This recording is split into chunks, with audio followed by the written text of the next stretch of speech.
Fala, seres humanos, tudo bem com vocês? Espero que estejam todos bem e dentro de casa. Hoje a gente vai falar sobre estequiometria 2. Vocês já tiveram a primeira parte com o Henrique, vocês já tiveram uma introdução, vocês já resolveram exercícios. Na verdade foi mais do que uma introdução, porque vocês viram diversos casos e várias formas, né? E agora a gente vai falar aí sobre estequiometria 2, que é alguns casos específicos da estequiometria. Que nossa aula aqui, como da última vez, foi dividida em 3, essa também vai ser. Em um quarto momento, a gente vai falar aqui, a gente vai resolver alguns exercícios. Os casos específicos que eu falei é reagente em excesso e reagente limitante. A gente vai falar também sobre a pureza do reagente e, por último, a gente vai falar sobre os produtos. E aí a gente vai falar sobre o rendimento do produto. Nossa primeira parte é o reagente em excesso e o reagente limitante. E a gente tem um textinho aqui que está explicando o que é um reagente em excesso e um reagente limitante. É o texto que está naquele resumo que eu fiz para vocês, tá? Se vocês quiserem ler depois o resumo, tá até melhor do que aqui, tá mais simples. Não vou ler para a gente não perder tempo, mas eu dei aqui um exemplo prático para vocês. Por isso que eu estou falando que a gente não vai perder tempo aqui com essa definição.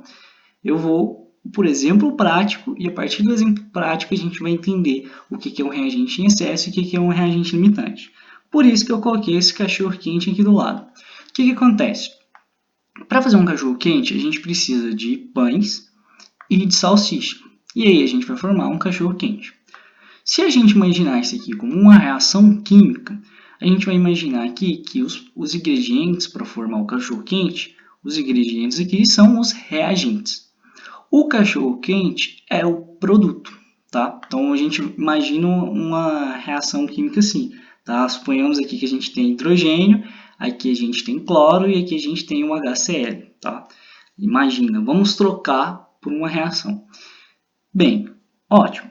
Se eu contar aqui a quantidade de pães que eu tenho e a quantidade de salsicha, a gente vai ver que não é igual. Eu tenho 5 pães aqui e 3 salsichas. Sendo assim, para poder formar o cachorro quente, eu vou fazer de acordo com a quantidade de ingredientes que eu tenho. E a salsicha está me limitando. Entendeu? Ela está me limitando, porque eu só tenho 3 salsichas. Eu não vou conseguir fazer mais cachorros quentes porque eu não tenho a quantidade de salsicha suficiente para preencher todos os pães. Tá bom? Ela está me limitando. Os pães vão sobrar, porque eu tenho 5 pães e apenas 3 salsichas. Então, vai sobrar, como está mostrado aqui, 2 pães. Então, ele sobra, ele está em excesso. Se a gente transformar isso para a química, como que eu falei para vocês pensarem numa reação, eu tenho os reagentes e eu tenho o produto. Aquele reagente que eu tenho uma quantidade superior à necessária, eu chamo de reagente em excesso. Aquele que me limita é o reagente limitante. Aqui o produto é o que formou e o excesso é a quantidade de coisa, é a coisa que sobra do reagente em excesso. Certo? O que acontece? Lá na definição, lá até dizia que o reagente limitante é o reagente que é consumido por completo e não permite que a reação continue. O reagente em excesso é aquele que não é consumido por completo, porém não continua a reação porque o reagente limitante não deixa, certo? Então, o que acontece? É o que está escrito aqui, ó. O reagente limitante está me limitando a quantidade de produtos que eu posso produzir, porque eu tenho menos do que o reagente em excesso. Eu tenho apenas 3 salsichas para 5 pães. Sobrou 2 pães, esse é o excesso. Tá? Isso é reagente em excesso, isso é reagente limitante. E aí a gente fala sobre o produto e o excesso. Bem, aí agora a gente vai passar isso para exemplos químicos, que é o nosso primeiro aqui. A gente vai trabalhar com 2 modos, tá? 2 jeitos de trabalhar com reagente em excesso e reagente limitante. O primeiro modo é com mols e o segundo a gente vai trabalhar com massa. No caso da massa, a gente pode trabalhar com volumes e outras coisas também, tá? Então vamos lá. Observe a reação para síntese de amônia. E aí a gente tem que nitrogênio reagindo com hidrogênio, formando amônia. Já está balanceado, Se a gente olhar os coeficientes estequiométricos aqui, a gente vai ver que está balanceado. Considere uma situação, vou trocar o meu mouse aqui para uma caneta. Então, aqui, ó, considere uma situação em que 10 mols de nitrogênio foram colocados para reagir com 40 de hidrogênio. Determine o reagente em excesso e o reagente limitante. Bem, quando a gente trabalha com estequiometria, vocês já viram com o Henrique quais que são os primeiros passos, o que vocês têm que fazer. Vocês têm que montar a equação, vocês têm que verificar se ela está balanceada, se não tiver, vocês vão fazer. Isso aqui tudo já está pronto, a reação já está aqui, já está balanceada, a gente vai trabalhar só com a questão de determinar qual que é o reagente em excesso e qual que é o reagente limitante. Só que, em questões do Enem, em questões de vestibulares, não vai te perguntar apenas qual que é o reagente em excesso e qual que é o reagente limitante. Vai te dar mais algum probleminha, que é o que vocês viram com o Henrique. Aqui a gente está determinando porque é o que está pedindo e pode pedir isso também. Ele vai te dar um probleminha e ainda vai te perguntar qual que é o excesso, qual que é o limitante. E aí a gente está fazendo só a parte de determinar qual que é qual. Bem, ó, temos 10 mols de nitrogênio para 40 de hidrogênio. 40 mols não, perdão. Isso mesmo, 40 mols. Enfim, a gente tem aqui 10 mols de nitrogênio para 40 de hidrogênio. Eu sei, analisando a equação, vocês sabem que vocês têm que analisar a equação para depois determinar o que vocês vão fazer aqui nos cálculos. Eu sei que eu preciso de 1 mol de nitrogênio para 3 de hidrogênio, que é o que está escrito aqui, ó, onde eu fiz a setinha aqui. Desculpe minha falta de habilidade com o mouse. Eu tenho aqui 1 mol de nitrogênio para 3 mols de hidrogênio.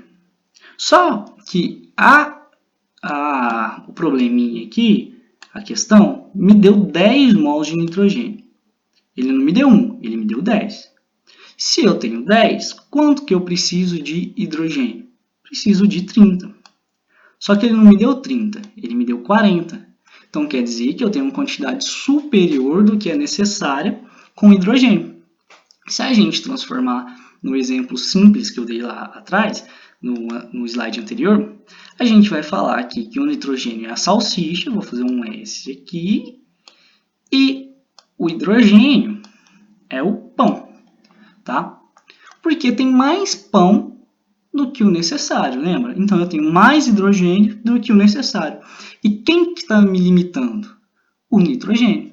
Sendo assim, o reagente em excesso é o hidrogênio, porque eu tenho 10 mols de hidrogênio a mais do que eu preciso, e quem foi consumido por completo, terminou a reação, não deixa ela continuar e me limita, tá? Porque ela acabou a reação e eu não consigo fazer mais, ela me limitou, é o reagente. E o reagente limitante é o nitrogênio, tá? Se eu quisesse aqui reagir com 40 mols, se eu quisesse usar esses 40 mols, eu precisaria de fazer uma regrinha de 3, tá? Isso é simples. Eu ia precisar aí de aproximadamente 13,3 mols de nitrogênio. E eu não tenho isso, eu tenho apenas 10. Então ele me limitou porque eu tenho menos do que eu precisava. Se eu tenho mais do que eu preciso, é excesso. Se eu tenho menos do que eu preciso, é o reagente limitante, tá bom? Exemplo 2, que é o que a gente vai trabalhar com massa agora, que também a gente pode trabalhar com volume. A síntese também é de amônia, é o mesmo exemplo. E aí a gente tem aqui, considere uma segunda situação, que colocamos 21 gramas de nitrogênio para reagir com 3 de hidrogênio. E aí pede para determinar qual que é o excesso, qual que é o limitante, como a gente fez no exemplo anterior.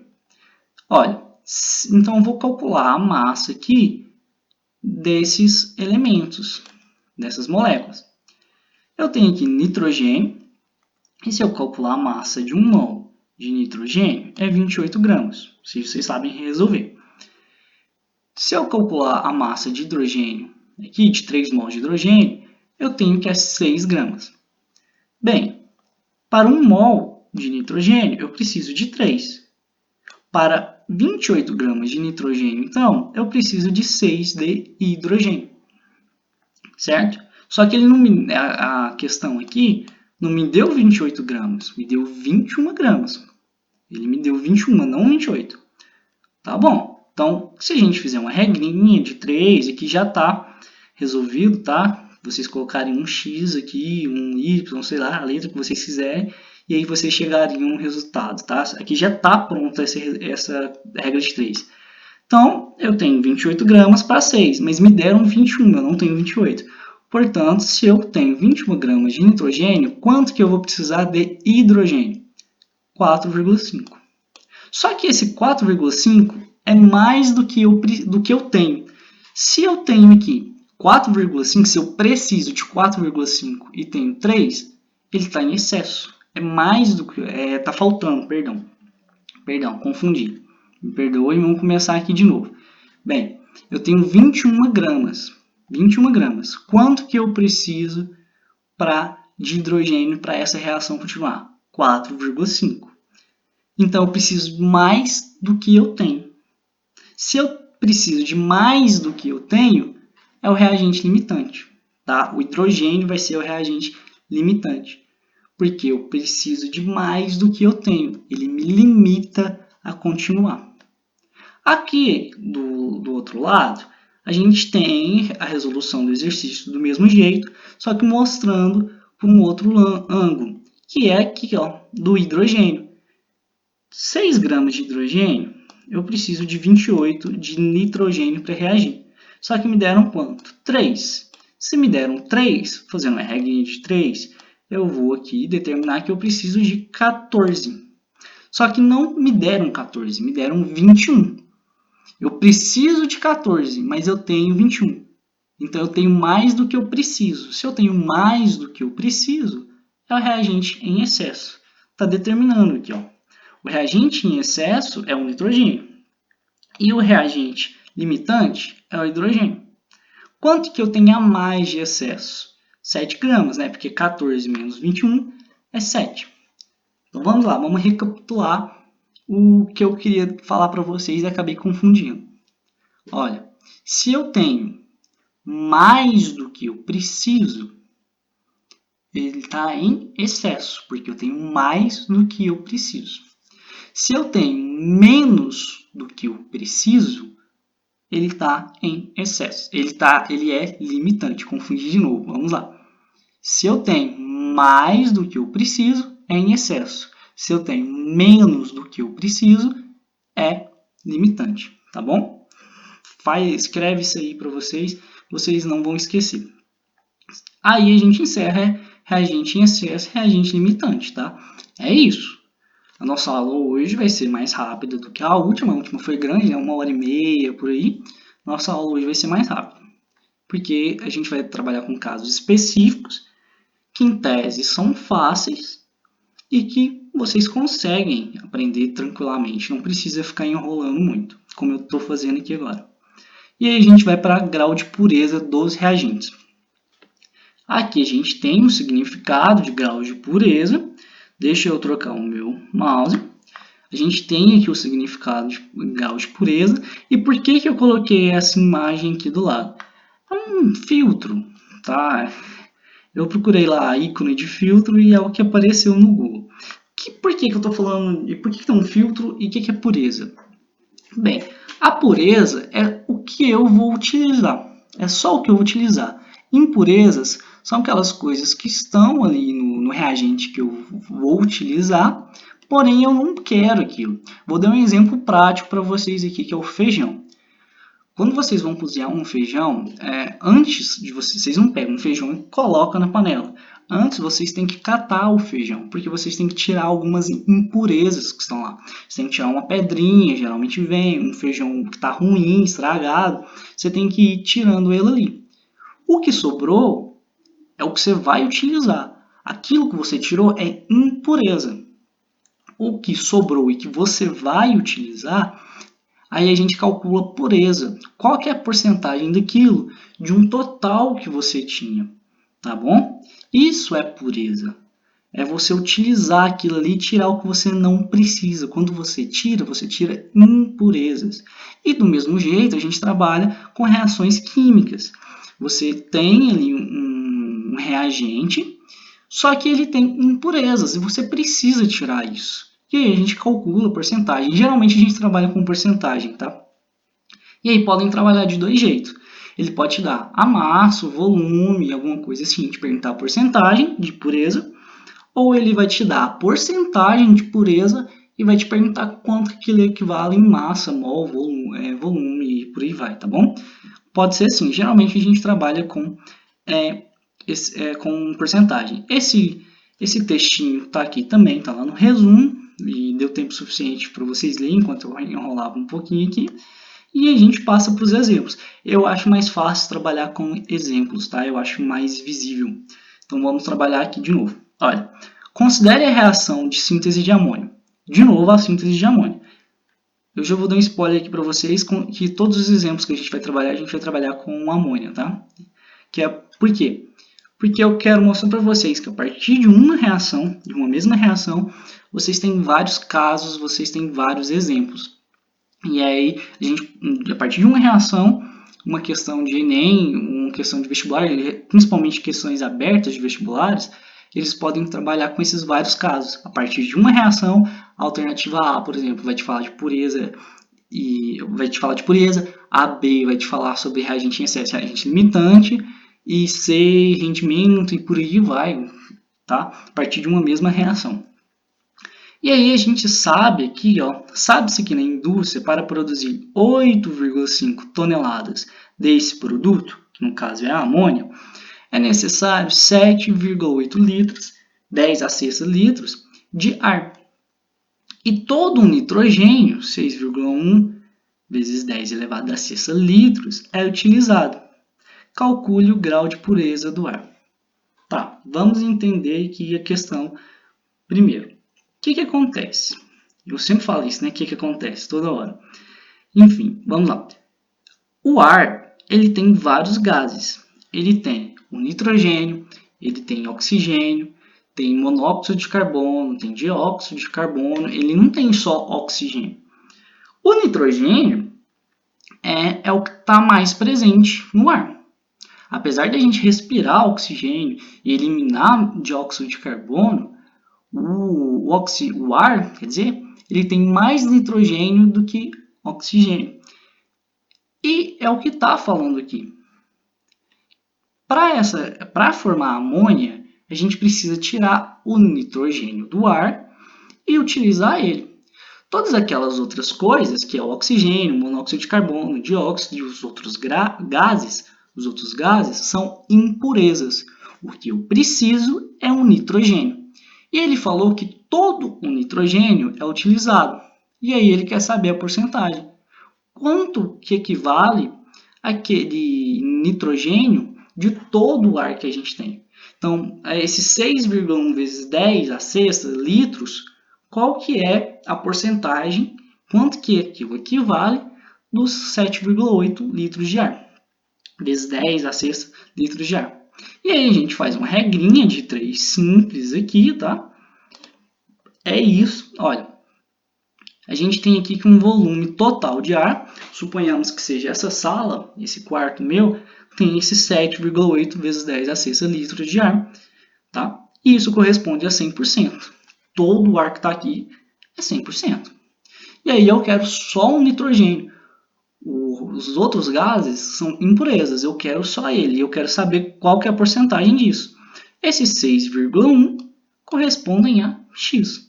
Eu faço uma regrinha de 3, né? Corta aqui. Faço uma regrinha de 3. Eu vou chegar aí que esse valor é aproximadamente 78,2%. Então, dessa sala, 78,2% aproximadamente corresponde a nitrogênio. O restante é outros gases. Como eu disse, a maior parte do ar corresponde a nitrogênio. E o restante, que são as impurezas, neste caso, são menores, tá? É pouquinho. Bem, e se eu estivesse fazendo um cálculo correspondente ao oxigênio que eu respiro? Aí o nitrogênio seria impureza. Eu tenho que determinar, minha mão está suja de tinta, tá, gente? Estava escrevendo aqui. eu tenho que determinar aí qual que é o elemento que eu estou trabalhando. O restante são impurezas. Se eu estivesse trabalhando com o oxigênio, ele e o nitrogênio seria impureza. Mas como eu estou trabalhando com nitrogênio, é ele que eu vou ficar e eu vou tirar o resto, tá bom? E aí vocês podem olhar isso aqui e falar, mas isso aqui é muito bobo, é só calcular a porcentagem. É só calcular a porcentagem. Como eu falei nos exemplos anteriores de reagente em excesso e reagente limitante, os exercícios eles vão te dar aí um probleminha para resolver além disso, tá? E a gente vai resolver um exercício para frente assim. Ele vai te virar e falar, olha, eu preciso calcular qual que é o produto produzido, não sei o que, bababá, bababá, e o nosso reagente aqui, ele tem um grau de pureza. E aí a gente fala, ó, eu tenho uma massa aqui e tantos por cento, igual está aqui, 78%, é a pureza. E aí você tem que utilizar só aqueles 78%, não a massa total. A gente vai resolver um exercício mais para frente, na hora que a gente for no quarto momento, a gente vai resolver alguns exercícios. E aí eu acho que isso fica mais visível. Mas é isso. Ou é calcular porcentagem, ou a partir da porcentagem calcular uma massa, um volume, alguma coisa. É isso. Pureza é tranquilo. E agora a gente vai para o rendimento. Bem, temos o textinho aqui, que do mesmo jeito tá lá no nosso resumo, tá? Ele tá no nosso resumo. E a gente vai falar agora sobre os produtos. A gente falou dos reagentes, agora a gente vai falar dos produtos. E sobre os produtos a gente vai falar sobre reagente. Bem, lembra do exemplo anterior lá dos pães, do cachorro quente que eu acabei de dar para vocês? Então a gente vai trazer para cá também. Em vez de trabalhar com três cachorro-quentes, 3 salsichas, 5 pães, a gente vai trabalhar com quantidades iguais agora. Eu tenho 50 pães e eu tenho 50 salsichas. Matematicamente, espera-se que eu vou produzir quantos cachorro-quentes? 50. Porque eu tenho 50 pães, 50 salsichas, espera-se que eu vou produzir 50 cachorros quentes. Só que, devido ao processo, durante o processo de fazer o cachorro quente, eu acabei deixando alguns pães cair e acabei perdendo uma salsicha ali no chão também, porque eu sou meio desastrado. E aí eu consegui produzir apenas 45 cachorro quentes, não 50, 45. Esse foi o meu rendimento. Isso foi o que eu consegui produzir. Tá? Eu estou falando de produtos, foi o que eu consegui produzir. Esse é o meu rendimento. Dos 50 que se esperava, que matematicamente dizia que eu iria produzir 50, eu acabei produzindo apenas 45 por causa do processo. Em reações químicas, isso não é diferente. Principalmente em processos industriais, devido aos métodos que eles utilizam, devido aí ao lugar, ao ambiente, aos produtos que eles têm, acaba que eles não conseguem produzir tudo que a matemática diziam que eles iriam produzir. Você realizou o cálculo estequiométrico e lá disse que eu ia produzir X quantidades daquele produto, daquilo que eu queria. Só que, infelizmente, devido ao processo, devido ao lugar, eu acabei produzindo menos do que se esperava. E esse é o meu rendimento, quanto rendeu, é o meu lucro, tá? Geralmente a gente trabalha com porcentagem também, assim como foi pureza, só que agora a gente está falando de produtos, a gente não está falando aí dos reagentes. E o que esse textinho aqui está explicando para vocês, está lá no resumo, tá? Coloquei aqui o símbolo de porcentagem, porque como eu disse, a gente geralmente trabalha com porcentagem. Do mesmo jeito que a gente trabalhou com pureza, ou ele vai te dar a massa e vai te pedir porcentagem, massa, volume, mol, ou ele vai te dar a porcentagem e te pedir aí a massa, volume, mol. Bem, temos aqui um outro exemplo e que de novo fala sobre amônia, como eu falei para vocês. A partir de uma reação dá para a gente trabalhar com vários exemplos, só que nessa situação aqui temos que 12 toneladas de... Deixa eu mudar minha caneta, gente. Queria estar dando aula presencial, viu? Para não ter que ficar fazendo isso. Eu queria estar escrevendo no quadro. Gosto muito mais disso. Bem, a gente tem aqui 12 toneladas de nitrogênio, que irão reagir totalmente para a produção de 8,5 de amônia. Então, ele está me dizendo que eles utilizaram 12 toneladas de nitrogênio e conseguiram produzir 8,5 de amônia. Já está falando quanto que eu consegui. E aí, aqui está pedindo para calcular o rendimento dessa reação. O que acontece? Eu quero aqui saber quanto que eu teria que produzir, mas eu não consegui. Eu consegui produzir só 8,5. Entenderam o que eu quero dizer? Que eu quero saber que quanto que era para produzir, quanto que se esperava. Tá bom? E aí eu quero calcular a porcentagem disso conforme os 8,5. Olha, como a gente está trabalhando com massa, como deu os valores em massa, e aqui a gente tem a reação, a gente vai converter esses mols para massa. Tá? De 1 mol de nitrogênio, eu produzo 2 de amônia. Tá? Aí eu converto isso para massa, que é o que está aqui, 28 gramas correspondem a 1 mol de nitrogênio, e 34 gramas a 2 mols de amônia. Sendo assim, 28 gramas de amônia, 28 gramas de nitrogênio. Se eu tenho 28 gramas de nitrogênio, eu produzo 28 de amônia. Aí, eu vou calcular aqui quanto eu esperava produzir, tá? Quanto que eu esperava com 12 toneladas.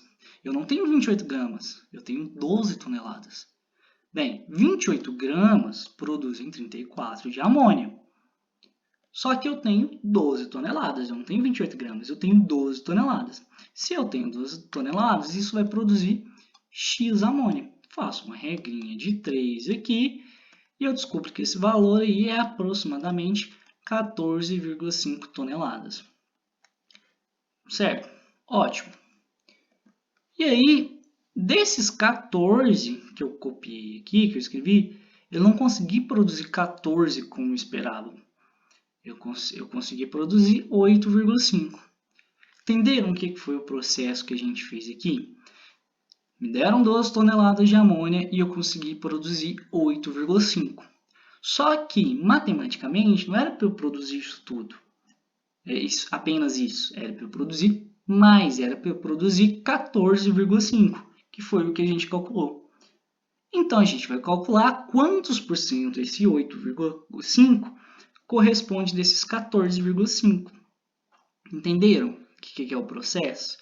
Bem, então a gente faz uma regrinha de 3 aqui, que 14,5 corresponde a 100%, e eu quero achar aqui quanto que 8,5 corresponde. Faço uma regrinha de 3, meu y aqui, eu descobri que ele é 58,2% aproximadamente. Bom, uma dica para vocês, eu sei que isso não cabe a mim, mas utilizem, quando vocês forem resolver questões abertas, utilizem aqui letras diferentes quando vocês estiverem falando de coisas diferentes. Aqui eu estava falando de amônia, tá? Então eu utilizei X. Aqui eu estou falando de porcentagem, então eu utilizei uma outra letra, porque porcentagem não é a mesma coisa que amônia. Se eu coloco um X no lugar do Y, eu estou falando de amônia, porque X é igual a 14,5 toneladas de amônia. Se eu coloco X aqui, eu já tenho um valor, não tenho que calcular. Eu sei que ele é 14, não porcentagem, tá? Pode parecer bobo, mas isso tem um grande valor em questões abertas, tá? E isso vale muito. Não achem que é banal e que não importa. É bobo de se fazer, como eu falei, porém é importante. Uma coisinha tão boba que tira a nota sua aí. E quando vocês forem resolver questões abertas também, expliquem o que vocês estão fazendo. Do mesmo jeito que eu estou explicando para vocês aqui falando, vocês vão explicar escrevendo, tá? Porque quem está corrigindo precisa entender o que você fez. Às vezes você fez uma questão inteira correta, chegou lá no finalzinho, calculou alguma coisa errada e errou. Se você não explica o que você fez, o seu corretor olha a questão, vê que você não entende o que você fez, mas viu que no final a resposta está errada. Ele zera a sua questão. Você errou. Agora, se você explica todo o processo que você fez, ele vai analisar, viu que em todo o processo você acertou, mas que lá no finalzinho você errou algo diferente, você errou ali logo no finalzinho, você não vai ganhar 100%, mas provavelmente ele ia te dar metade, ou então ele te dá 25%. É melhor do que zero. Porque você resolveu a questão, você fez toda a lógica que tinha, a única lógica possível do exercício era aquela, e você resolveu, só que você errou ali a continha, coisa boba. Então ele acaba não te dando zero, ele reconhece o seu esforço, reconhece que você sabe fazer, mas por causa do nervosismo aí você errou. Isso é comum, tá? E eu tô te falando isso porque isso já aconteceu comigo. Eu errei uma coisa no final, não ganhei 100%, mas eu ganhei algo que se eu só tivesse colocado ali a resposta, eu teria errado. Tô gastando até um tempo da minha aula para falar isso aqui para vocês, porque é importante, tá? É uma coisa simples, boba de se fazer, mas é importante dentro do vestibular. E do Enem também, que apesar de vocês não terem que escrever a resposta de vocês podem acabar confundindo valores por causa de ser a mesma letra, sei lá. Enfim, isso é uma coisa que eu fazia e que me ajudou bastante, tá? E eu acho que toda dica é válida. Então é isso, a gente resolveu aqui o rendimento. Deixa eu voltar aqui. A gente resolveu o rendimento, a gente trabalhou com porcentagem, tá bom?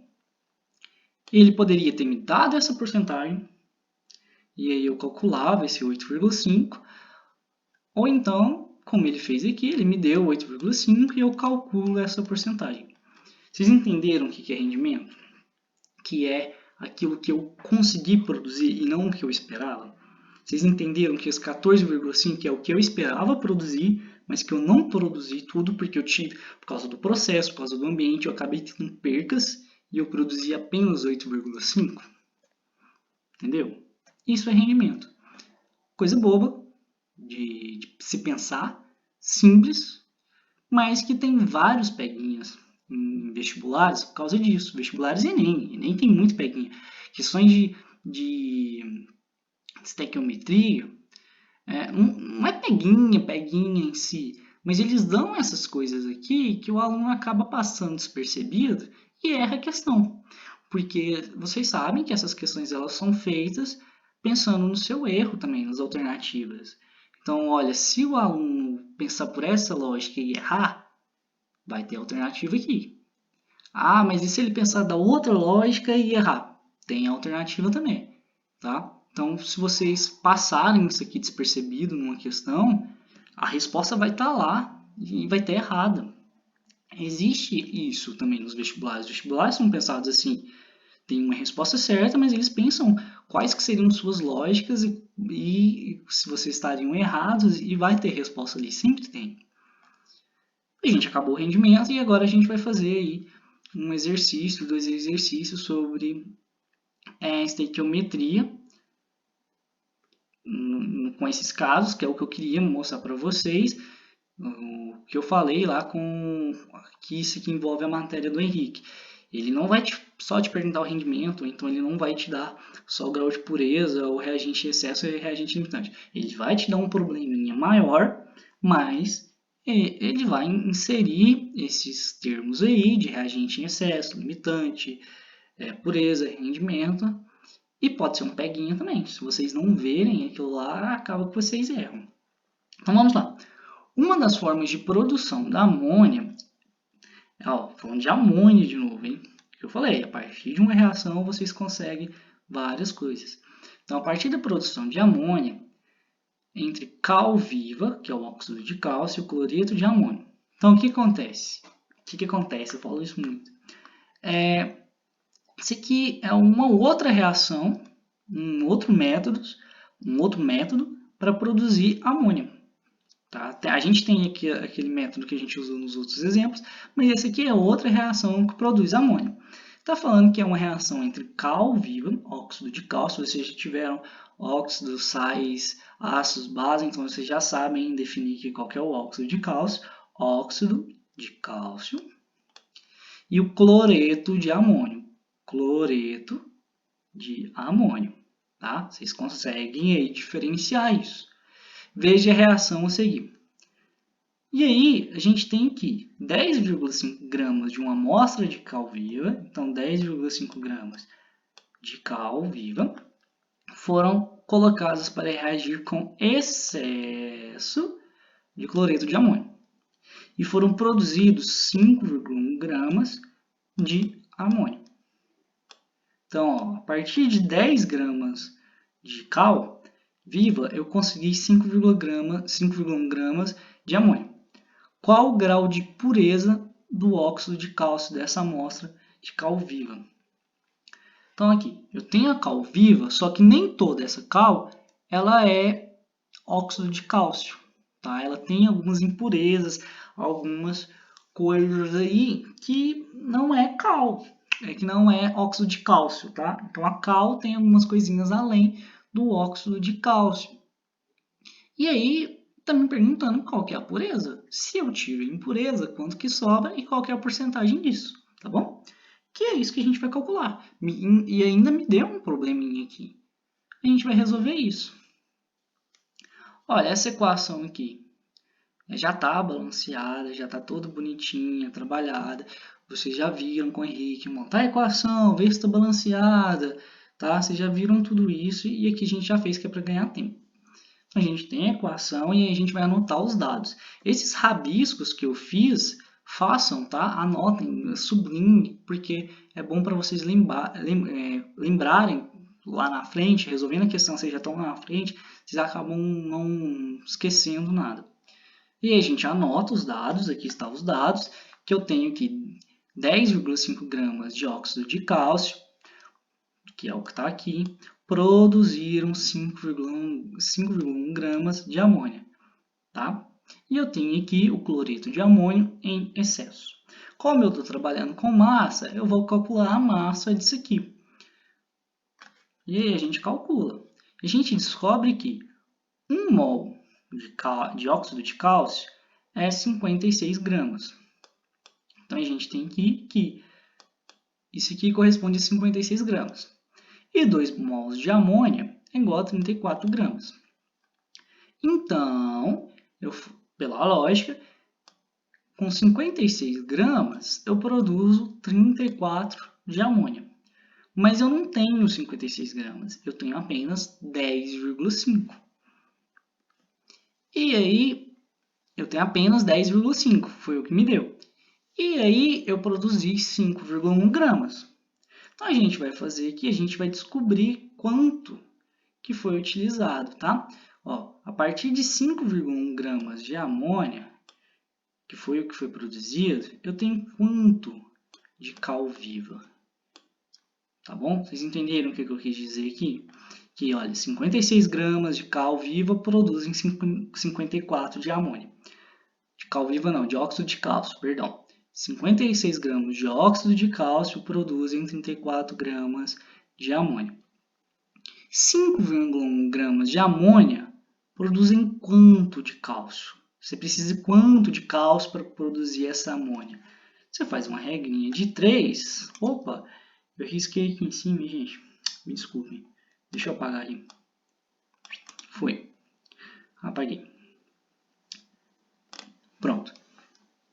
Eu preciso de 8,4 gramas de cal viva para produzir aqui 5,1 gramas de amônia. Entenderam o que eu quis dizer? Então vamos recapitular aqui. Como eu estou trabalhando com massa, eu descobri a massa, eu converti esses mols aqui em massa. Então eu descobri que a partir de 56 gramas de óxido de cálcio, eu produzo 34 de amônia. Então, para produzir 34 gramas de amônia, eu preciso de 56. Mas foram produzidas apenas 5,1. Se foram produzidas apenas 5,1, quanto que eu vou precisar de óxido de cálcio? 8,4. Mas eu não tenho 8,4, eu tenho 10,1. Então, aquilo que sobrou, 10,5, perdão. Então, aquilo que sobrou ali é impureza, não é excesso, porque já está falando aqui, ó, que quem está em excesso é o cloreto de amônio, tá? Não é excesso. Se o cloreto de amônio está em excesso, quem que é o reagente limitante? O cálcio, o óxido de cálcio. Aquilo que eu não utilizei não é que não era excesso, era impurezas, tá bom? Vocês têm que saber diferenciar isso, excesso e impureza. Impureza é algo que eu tenho ali e que eu não vou utilizar porque não pertence à reação.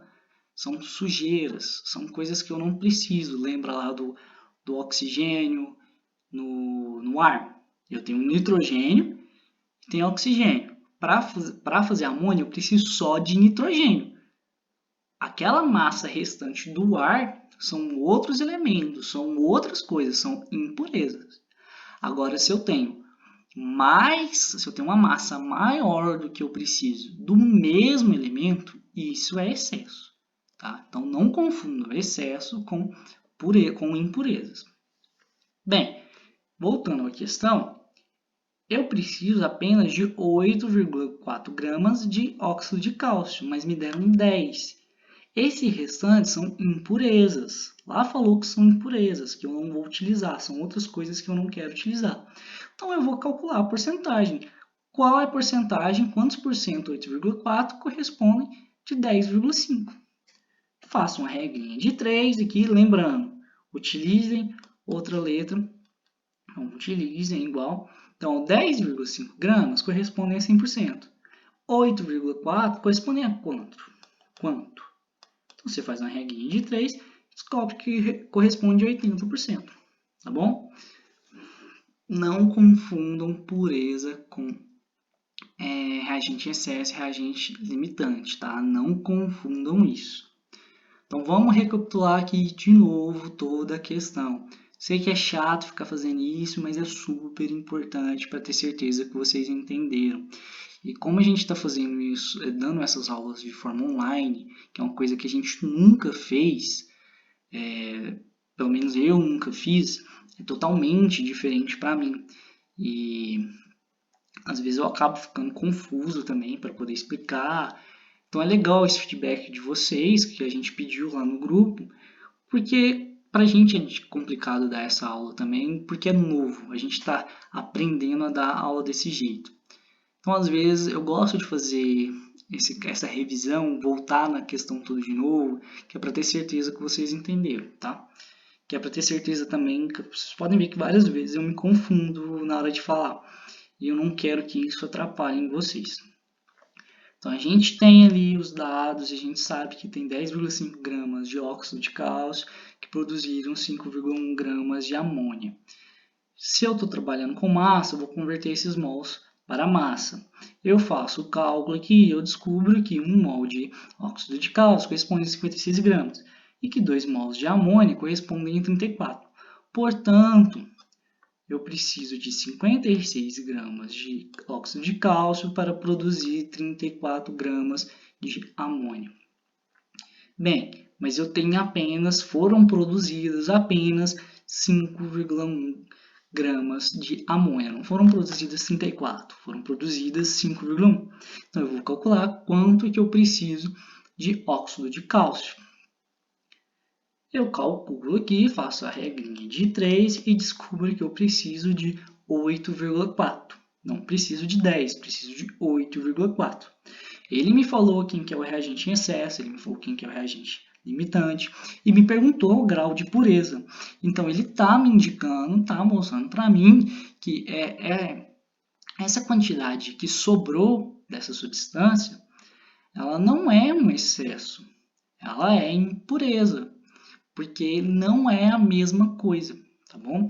Elas são sujeiras, são coisas ali que eu não preciso. E aí eu vou calcular, então, se eu tenho apenas 8,4, perdão, eu vou calcular quanto que esse 8,4 corresponde de 10,5 em porcentagem. Corresponde a 80%. Portanto, e aí você vai ter resposta aqui, que o grau de pureza do óxido de cálcio na cal viva é 80%. Lembrando de novo, vou falar de novo para vocês, vou gastar tempo aqui para falar para vocês. Não deem resposta assim, em questões abertas, tá? Coloquem isso, mas demonstrem o cálculo de vocês e expliquem por que vocês estão fazendo aquele cálculo, tá? Não coloquem só isso, tá? Não, se você fez um cálculo, você coloca no papel, você não deixa fora, porque se você colocar só isso aqui e tiver errado a última coisa, é zero. Não coloca só o cálculo sem explicar, porque quem está corrigindo precisa entender qual foi sua lógica, precisa entender por que você fez aqueles cálculos, tá? Porque se você errar, eles vão zerar também. Então ele precisa entender sua lógica, toda lógica é válida, então vai ter uma pontuação aí, tá? Estou falando isso porque é super importante, que é para evitar que vocês percam pontos desnecessários em questões abertas para quem vai resolver, para quem vai fazer vestibulares aí que tem uma segunda fase, que geralmente é quando tem questões abertas. Tá bom? E aí a gente tem um segundo exercício aqui. Vamos resolver esse segundo exercício, que é da Cisgran Rio, lá no Rio de Janeiro. Em um processo de obtenção de ferro a partir da hematita, e aí está me mostrando o que é uma hematita aqui, considere a equação não balanceada. Na verdade, ela está balanceada, tá? Perdão aqui. Eu já balanceei ela, que é para a gente ganhar tempo, porque eu estou gastando falando de outras coisas também, tá bom? E vocês já viram isso com o Henrique.